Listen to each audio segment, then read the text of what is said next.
Hello Pisces, thank you for joining me for your monthly forecast for October for the Sun or the Ascendant. I'm edging forwards on the schedule, but still not delivering these quite as much in advance as I would like, but thank you for bearing with me. This month begins with the Sun in the sign of Libra. Mercury's there too. This is an opportunity for you to think, because Libran energy, being air, is very much about the more intellectual processes we go through, to think through the potential for change in your life. Now, change is something that some people welcome gladly, and others of us find more challenging. Perhaps for a lot of people, we kind of go across both. We like a bit of change, but not at such a pace that it feels out of control.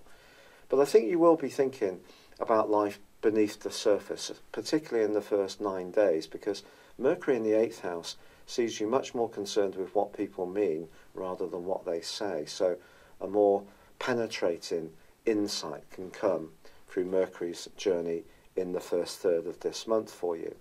But the Sun in this area is obviously the heart of our very being. So in a more practical sense, you may be thinking about investments, business, more enterprising strands, property. There may be something to do with real estate that you're juggling. If someone has sadly passed in your world, there may be legacies and wills to sort out. It's also possible that you're talking about the things you share jointly with someone else. So that could be a business enterprise, it could be a very close relationship in a personal context. Now that could be how you make spending decisions together. It could be more how you share intimacy, because the 8th house is about sex and reproduction. But also, on the second day of this month, there is a quarter moon with the Sun in Libra squaring up to the moon in Cancer. Is someone being a bit clingy in your world at the moment, Pisces? If they are, and you're finding it hard to breathe, and you're going through some kind of change and they're not quite getting it, you may find that you want to resist them a little bit for a week. Then again, if you're finding the change difficult, are you holding on to something or looking to hold on to something? In a more complex way, there could be a romantic relationship, which is, the green-eyed monster is really showing itself across that week. Just be conscious of that. As ever with astrology, it's not one-way traffic. It's not just how it affects us, it's how we affect other people. That's the fascinating part of it. But you probably have heard about Venus's retrograde this month, and that begins on the 5th. Now, Venus, of course, is the planet of love, and in the 9th house of Scorpio, your sister water sign, it's about the truth of your relationships. But the retrograde can work out in so many different ways. It could see you rethinking an existing relationship. It may see you thinking about someone from your past. It may see you develop a more profound affection for someone, or it may see you moving out of a relationship. There is not one set outcome that's going to happen. And anyone who says there is just not being truthful, quite frankly. And of course, it's not just your zodiac sign, it's your natal horoscope, your draconic horoscope, and also your directions and transits that influence what's going on for you. So it's a complex influence, Venus retrograde, but one of the things it can influence that's less known is money. And with this energy in the sign of Libra, which is about resources, longer term resources, it's possible that some kind of contractual situation is being discussed, or a relationship to do with business where you need to come across in a good way to people. So integrity around relationships is vital for you on the back of this retrograde. Now on the 9th of the month, there's a new moon. So if you are wanting to launch a new business, get closer to someone who's really important to you, on the face of it, this would be a fine time to do so. But this is a very complex new moon because it feeds into Neptune, your modern ruler, which is in your sign at the moment. And you've got a bit of a toggle to do here between what's right for you, the individual, and what's right for some kind of unified approach. And sometimes that's hard to achieve. Neptune gives you that lilting, emotional, shifting sounds type part of your nature where your perceptions are always altering, which makes you so fascinating and wonderful, because it means you're not stuck. You're always evolving. But just finding out where you exactly stand about some kind of very close involvement may be a bit of a challenge. But the bigger challenge, I think, comes from Pluto. Pluto, since 2008, has been in your sector of friendship, of long-term plans, of higher principles. And it's in a right angle with the Sun for 1 week from the 9th. The Sun square Pluto is one of the most difficult of all planetary aspects. Let's get right down to it. And sitting as it does on the new moon, we're bringing the moon into the equation, so it's very much more emotional. I think there may be something that needs to evolve in your world that you could be resisting, or someone close to you could be resisting, the 8th house. So something you share may be changing around your future, which is what Pluto is governing. Pluto is also about secrets. It's also about power. So something is changing and has been for some years. And with Saturn moving into this sector in December the 20th last year, of course Saturn is a much more repressive influence, but Pluto is a much more deep lying agent, if you like. So something deep within you is altering. Something within your circumstances can alter. It may seem as if it's coming from outside of you, but at some level it's probably good for you, even if it doesn't feel like it. It's really that profound. And this square suggests that something that you aspire to materially might not be good for you in a more spiritual way, or perhaps it's the other way around. You're resisting a more practical approach to life because you want to be more idealistic. So some kind of conundrum that you need to work out there. However, Mercury gives you some support on the 10th because it moves into Scorpio, so it creates a triplicity with your sign. And so knowledge can come from discussion, from research, from reading things, from consulting an advisor. The 9th house rules astrology, actually, technically. So you have an opportunity here to inform yourself through higher knowledge. And so try to use this, because I do think from the 10th onwards, your month is going to get seriously exciting if you're open to new knowledge. Because Mercury then goes on to forge an amazing angle with Pluto from the 20th through to the 25th, which can help you to make some penetrating connections. You could also travel. You could also link with people who thoroughly understand where you're coming from.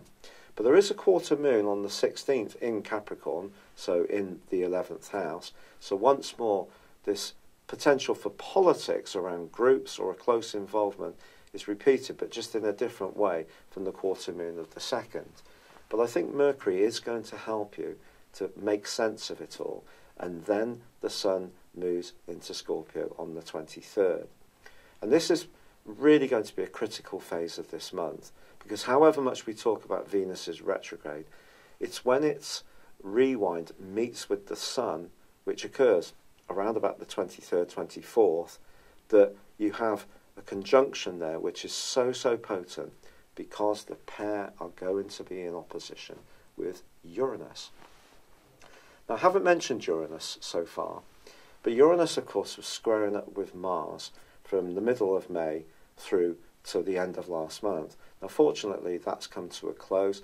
That was creating a lot of nervous energy, a lot of tension, a lot of psychological rumblings for you, I feel. And it could have been linked to unseen attitudes, unresolved dramas from the past that were working their way into the open. Perhaps you were more outspoken, but not always understanding why it was. Your thinking may have been revved up. Your nervous system physically being a bit on edge. But, you know, although Mars is not aggravating Uranus at the start of this month in the same way, it is squaring with Venus the first 2 weeks of October. So I still feel that some essential truth is going to be evolving for you around a relationship which may not be easy to digest. But from the middle of the month, that square comes to a close. Venus then meets up with the advancing sun, and it just depends how much you want to embrace the concept of a higher truth. That's not saying that you're resisting it. We all go through periods, don't we, where we can be open and we sort of get some fantastic light bulb moments about who we are, how we operate. Living in the present becomes more easy, and then other times we can get distracted because life has so many different pressures these days in much more complex ways. But I do feel that you can go through an enriching period, but it does require you to kind of let go of how your expectations may have been at the start of this month, because something new can come in, but it may require change, some fundamental change. And if you're someone who likes a degree of change and is open to new ideas, but at the same time, like most of us, some kind of permanence or stable structure or routine to your world, I think it could be set for a massive, massive change. And it may, quite frankly, be linked to your health or your work. Now, this change may be because so many new concepts are flooding in for you that inform you. And the critical point of this whole month, I think, is going to be the 26th, because then there's a full moon. And this full moon is in the sign of Taurus. And this is going to give you such a spark. There's going to be a real sense of stimuli. If you have got friends that you're extraordinarily fond of, but they tend to be very predictable and dull, don't hang around with them around the 26th, because you won't get much from it. You need to be with people who really charge you up, who excite you, who give you all sorts of fresh stimuli and impetus. But it could be that you could find that your nervous system is quite revved up because so much is pouring in.